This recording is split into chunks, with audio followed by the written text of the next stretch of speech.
passionate about my rocks and have started a fine mineral and collection consulting dealing business. So what really got me interested in these things is the primary reason was from my research.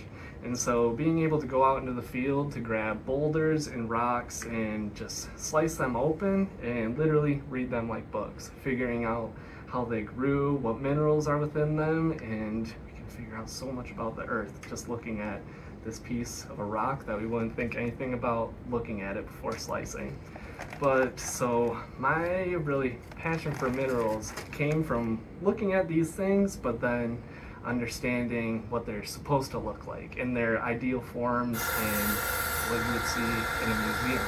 So I really got a huge love for these things, and not just collecting them for myself, but being able to just share them with everybody around the world. So I've developed my own business. It is an international business. Some of my best customers are crystal shops in France and Guam, actually.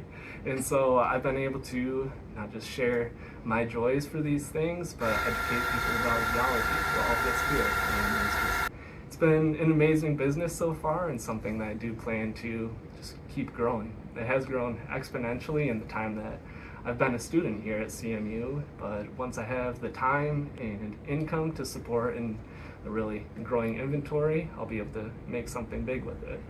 But it is very cool, very fulfilling, and love being able to, do my passions and my hobbies, as well as make a living from it, pay for my rent, and build it to something that will make a pretty good living.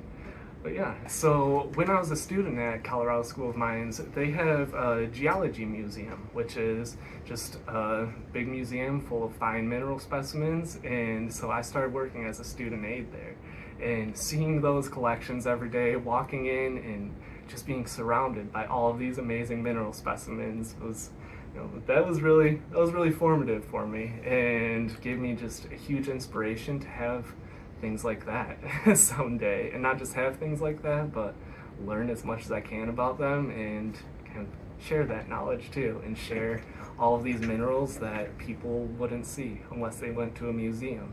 So I like to be that person that can find these things for people, as well as just show them to these people, and just really spread that love around as much as possible, and to make people as passionate about these things as I am.